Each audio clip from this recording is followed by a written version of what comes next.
Welcome to Head to Heart Podcast. I'm your host, Jenny Markham. This bi-weekly podcast is designed to be a safe space to admit what we truly believe in our hearts.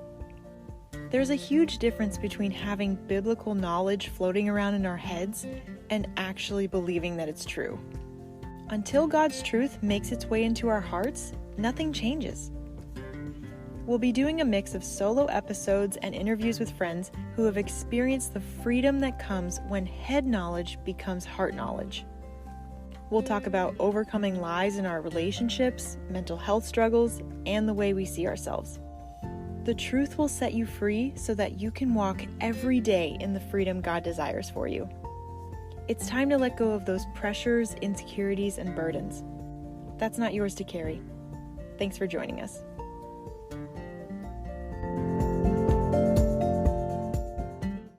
Welcome back to Head to Heart Podcast. I'm your host, Jenny Markham.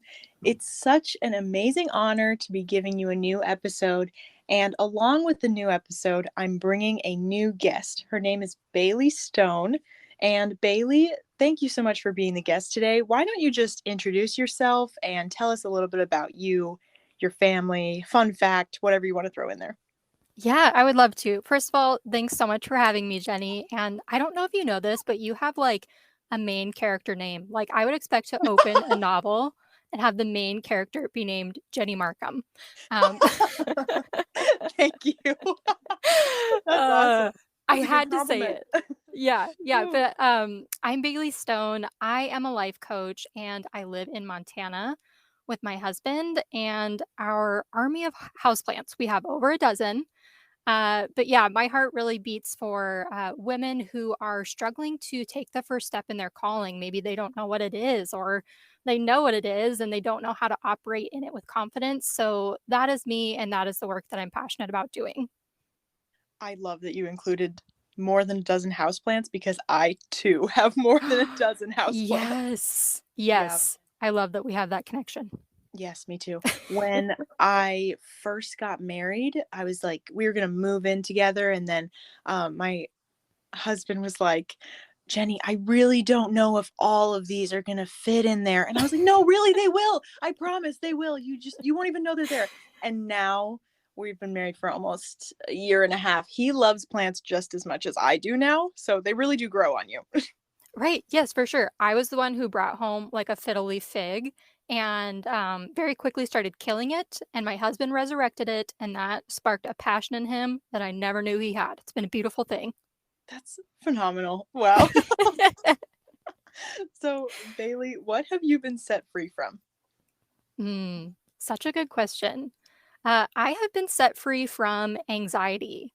About 10 years ago, I had anxiety attacks on a daily basis, and they would crescendo sometimes into full-blown panic attacks.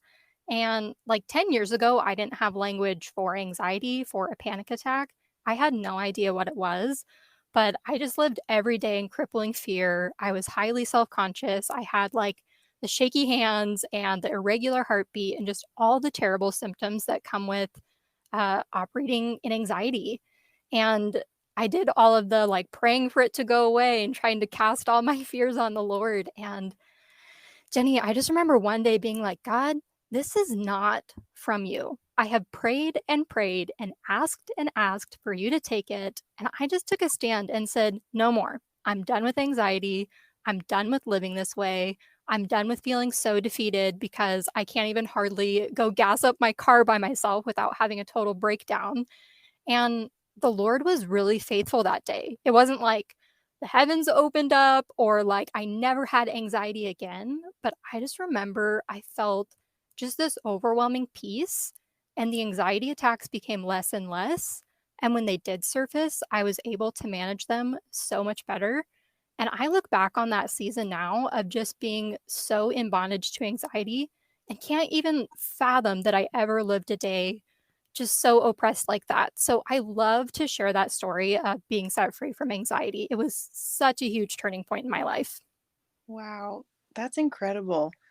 And I just want to ask, but did you have anything specific you were anxious about or any specific thoughts that would pop in your head when anxiety attacks would come? Or did you feel like you didn't know why? It was mostly social. So, like, social anxiety is kind of a subset of, it's just kind of a manifestation of anxiety. Mine was social. It was ordering my coffee at Starbucks. I was just like afraid I was going to get my order wrong. It was going to a party where I didn't know people. Social settings were really like a catalyst for my anxiety attacks, but also I was a cross country runner. And for whatever reason, like, I would be running in a pack of girls and somebody might start overtaking me or I might be in a race and like boom, I would just have a panic attack and wouldn't be able to breathe. So those were the two really distinct places that really triggered my anxiety. Wow. That kind of shocks me because now you're a coach and you work with people. And could you just tell me how different your work is now from who you once were? Yes, girl. Yes. I love that I used to not even be able to go to a social engagement where I didn't know somebody or didn't have a friend literally holding my hand like on the way in. And now I just love helping women cultivate that confidence and live in that freedom that I've found. Like, it's a world's difference. Am I the most extroverted cat on the street? No. I'm still pretty introverted, but I love that I have a confidence and an assurance in who I am and who God is, and that just allows me to live my life in a totally 180-degree difference than how I was living it. That's awesome. Wow. I just want to I know we're not even done recording this episode, but I wanted to give it to people already. That's awesome. So, in your line of work, you're coaching women to understand who they are in Christ, what they're called to do, or maybe not even saying the words like called to do, but what he's designed them to do. I feel like that's a better way of saying that. So, my main audience is women who are 18 to 27. And I know that's your same main audience. And so many of them are going through huge transitions like graduating high school, graduating college, changing their major, um, deciding to get married, deciding to have kids, deciding not to have kids, deciding not to get married, deciding to move states, anything like that.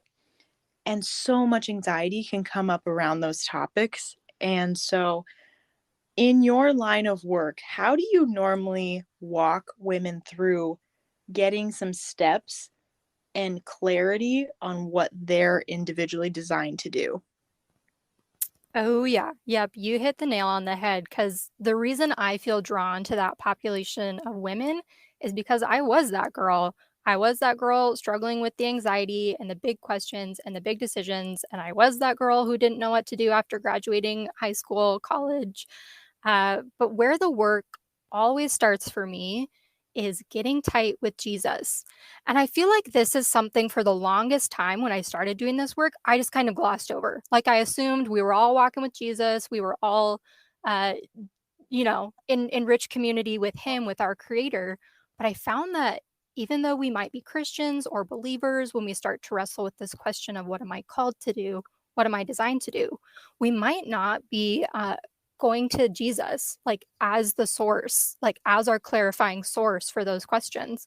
So, first and foremost, I encourage women to get tight with Jesus, get serious about hearing his voice, and carve out time to be in his presence, because that is going to be like the most clarifying thing you could do.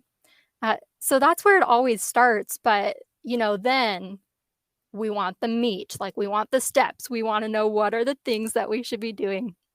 And so where I would go from there is I would encourage anyone who's kind of in that camp of trying to figure out what the heck to do with my life, get really clear about a couple things. And those things would be your gifts. What are your God given gifts? What are you good at? What are your strengths? Uh, Take some gifts finders, some gifts assessments, do the strengths finders. Also, get in touch with your values. Like, what are the things in your life that are most important to you? I don't think we spend enough time getting clear about our values. And the final thing I would say is pay attention to your passions and the things that break your heart. Just because you're passionate about it doesn't mean it's a calling, but your passions and the things that break your heart often contain really big clues about how you are uniquely positioned to make an impact. Hmm. Yeah, I like how you included values in that list because what happened with me, about a year ago, I was in counseling, and I think we just did this like simple exercise where my counselor had me write down, well, she actually had a list of things that I could possibly value. And so I underlined every one of them that meant something to me. And then I went back over the same list and narrowed it down to like 10 of them that were even more important to me. And then we went back over that list, and I had to narrow it down to 5. And then out of those 5 were my main core values. And it was like, this is so simple. Why haven't I ever taken the time to do this? That's so Yeah. good. Yeah, it's a huge one, especially because once you realize, like, oh, I have values, like, I have deeply held beliefs and ideals that have been subconsciously kind of guiding my big decisions and my motivations, it is really radical when you take the time to figure out, like, hey, what are mine? So good on your counselor for doing that exercise with you. I know. It just, whoever trained her well. Amen.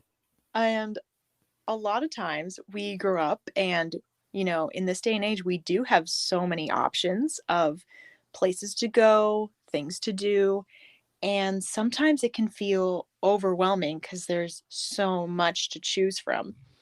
So, how could we get rid of decision paralysis where we feel like there's so many options, we don't end up choosing any of them? Oh my gosh. Yeah, we live in an age where analysis paralysis is not hard to get stuck in because there are so many things available for us these days, especially just with like, you don't even necessarily take on a traditional job anymore. Like, you could have a side hustle or a hobby, or so, yeah, it makes a lot of sense that we often find ourselves in that space of there's so many things I could do. Like, where do I even start? No surprise here. Y'all probably know what I'm going to say. It's got to start with conversation with God, specifically asking Him to speak loud about what His opinion is on your decision. It can be really hard and overwhelming in our own flesh to try to figure out what our next best move is, but God is really faithful to reveal that next best step. And he's really faithful to open doors and sort of guide us in that direction if that's what we need. Um, to tie in a practical piece and just to go back to what we were just saying, Jenny, like, this is where values are huge. Like, if you're trying to make a big decision, but you are stuck in the analysis paralysis, go back to your values. What is most important to you? And what values can you kind of pull on to make the best decision for you? And if the audience wants a little exercise or a like hot tip, I would say play the movie forward, which is kind of a trick I've pulled from Cloud and Townsend, who are some really well-regarded psychologists in the Christian personal development space. But they have this trick called play the movie forward, which is you just take a minute to visualize what happens 3 months, 6 months, 1 years down the road if I go with option A. And then you sort of repeat with option B or C, and you just imagine what the result is of the decision you make, and you kind of go with the best decision based on that exercise. I hope that makes sense because it can be a really powerful exercise when done right. Yeah, like we imagine the end product in a way and then kind of take it backwards from there, right? Absolutely. Yeah. And what came to mind for me, just like as I was thinking, how can I make this practically practical and how can I tie in a visual? It's like the Bachelorette or the Bachelor. Like, they have three great guys in front of them, but they have to do the really arduous work of figuring out like what future is going to be best. Is it with Mark or Matthew or John? I don't know. Maybe a cheesy tie-in, but You picked all Bible names. That's funny. yes, I did, girl. Yes, I did. That's hilarious. And I think that the decision will be even easier for us because we're not on camera while we're making those decisions. Oh my gosh, right? Or like in 5 pounds of makeup. Yeah, exactly. Uh, so, and I know that everyone who's about to graduate in May or in December or very soon, I know that they're probably getting that same question over and over and over that goes like, "So, what's next for you?" And that question could honestly become pretty annoying, especially if we don't know the answer fully yet. So, how would you encourage people to kindly respond to those things? Oh my goodness, because we all have spent too much time trying to explain to people what the heck we're doing after we graduate. So people who are about to step into that, I feel for you. Uh, I think the most important thing here is that it doesn't matter so much what you say in response to that question, uh, as how you say it. It's perfectly fine to say, "I'm waiting on the Lord to reveal that," or "I'm not sure yet." You just have to own it and be confident in that because, of course, there will be those well-meaning people that take a jab or say something insensitive, but it's perfectly okay to own it if you don't know what comes next. And it's also okay to just be really confident if you're like, yeah, I'm taking an entry level job. Like, no matter what that next step is for you, I think if you just hold your ground, own it, and communicate it confidently, that is totally going to change the trajectory of the potentially really awkward conversations you might have to have with those people who are just really curious about what comes next for you. Hmm. Yeah, that's good advice. I also think that maybe I would love to hear your thoughts on this, but removing the word just from whatever our response is. So if you're taking an entry level job, um, if you say to the person, I'm just taking an entry level job, that sounds different than I'm taking an entry level job because the second one sounds more confident, if that makes sense. Oh, 100%. And such a good tip, just removing that just from the beginning of your response. I love that. That's so good. And for anyone who is about to graduate, what would you just encourage them with as they feel the pressure and the mixed emotions of leaving college, of going off to start something, which is a whole new world?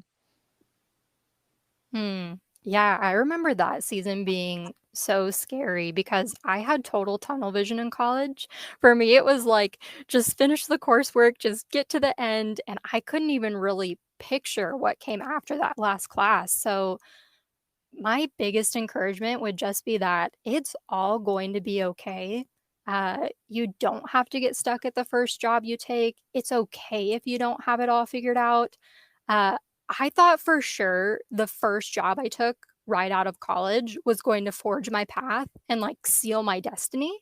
So I think for anyone in that space of about to take that leap out of coursework and academic life, you have more time than you think to figure out what it is that you want to do, or maybe even to wrestle with that big question of what have I been created to do? Hmm. And I feel like that kind of applies to, actually, I don't know the story. And I'd love if you just share your story of finding coaching, becoming a life coach in some way. How did that happen for you? Ooh, I do love this question because it's a fun story, or at least I think it is. Maybe I'm biased, but so I was studying psychology in college, and I really enjoyed the field of anxiety of psychology. Um, it was really fascinating to me, psychology, not anxiety. Um, That's uh, awesome. Keep going. yes. Uh, so psychology was so fascinating to me. And when my junior year rolled around, I needed to do an internship to fulfill some requirements at my university. And I had no idea where to look or what to do for a psychology internship that was interesting to me. And my mom just kind of casually was like, "Oh, we have this family friend who started working at this startup as a coach, and that has a lot to do with the brain, and it ties in a lot of psychology, and you'll probably love it. Just send her a text." So I did. I just texted this family friend, and a couple weeks later, found myself at this life coaching firm. At the time, it was a startup, and it was mostly executive coaches. So there's all different kinds of coaches, but I was exposed to the executive coaching world and I loved it. I soaked up everything I could, and I left that internship convinced that I would become a coach as soon as I could. Later that year, I met a boy, and as many of us know, that is, the pre-qualifier to just messing up a lot of our best made plans. So I love my husband dearly. I'm so glad I met him. And he totally changed the trajectory of what I had in store, because after that internship, for me, it was like, that's it for me. Like, I'm just finishing the coursework and I'm becoming a coach. But as we, dated, got engaged, and started to picture our lives together, it became evident to me that the graduate program I had picked out for myself and the coaching certification I had picked out, that wasn't going to work for the season of being newly married and trying to figure out the marriage thing, trying to figure out like the making money thing. Mm-hmm. So, 6 months after I graduated, I just took the first job that would hire me. I went through a really terrible season of applying to all the jobs, going to a ton of awful interviews, and finally, when um, a local community college was like, "We want to hire you," I was like, "Okay, I'll do whatever for whatever Mm-hmm. pay. Like, I will just do it." Yeah. Um, and that's the job I alluded to being just really terrible. It was a terribly toxic work environment. The job I had applied for was not really what I ended up doing. And what's sweet about that season is that my job was so terrible, I escaped into writing. I still really wanted to be a coach, but being newly married, being in my terrible job, there wasn't much extra cash flow or time to go through a certification process. And that's something that was really important to me. Like, if I was going to be a coach, I was going to get certified and I was going to do things right. So I poured my energies just into writing and to learning social media and to learning all the things I would eventually need to run and sustain my business. And I'm so fortunate that after about 18 months or so of working that really terrible job, my husband was like, "Okay, let's do it. Like, let's do the coaching certification." So that's a really long-winded way of bringing you kind of to where I am today. I did get certified. I launched my business about 2 years ago. I'm a little shy of 2 years at this point, but it's been so sweet. And looking back, I can just see God's hand in the timing and the situation and in every aspect of how it played out.